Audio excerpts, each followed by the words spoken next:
Hi, I'm tasting the 2017 vintage of the Zenato Amarone della Valpolicella Classico. So we're in Italy, we are in the Veneto, which is in the northeast, and specifically we're in Valpolicella.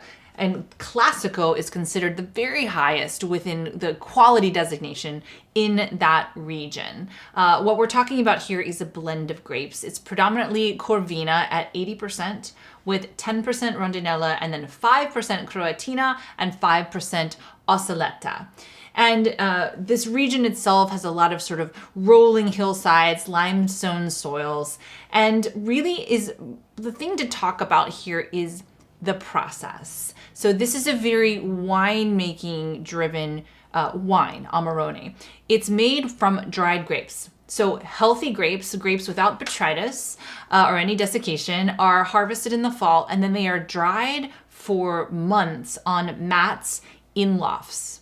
And then when they're fermented, we're fermenting raisined grapes or dehydrated grapes rather than fresh, juicy grapes that you'll have in other types of wines.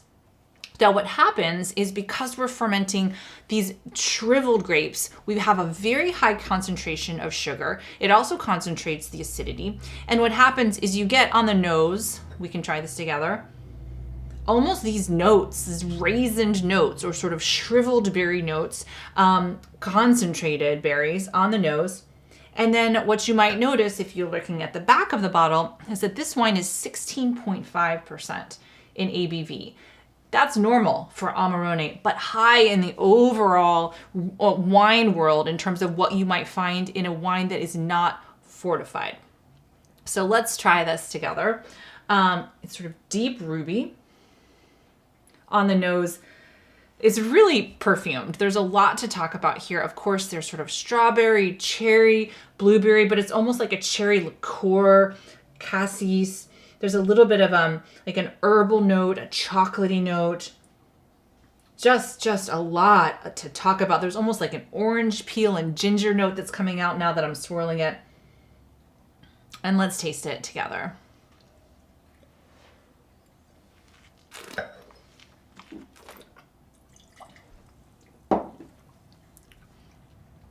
If you're looking for a full-bodied wine, you found it. This is, I would say, on the top end when we're talking about the scale of measuring body. Now, what I'd like you to notice is that while I can feel some heat on this wine coming from the alcohol, it is balanced by acid. So it's sort of like everything has been elevated. The body, the alcohol, there's fresh acidity, and there's tannin here too. Now, if it wasn't all of those things matching each other, it might seem out of balance, but because everything is operating on the sort of same playing field, it comes together with one complete wine with a very sort of glycerin feel on the palate, a very like rounded and rich feel on the palate. So if you're looking for a full-bodied wine, it's a cold night and you want to cozy up by the fire, or you're drinking or you're eating something really, really rich and you're looking for a match, that's the wine.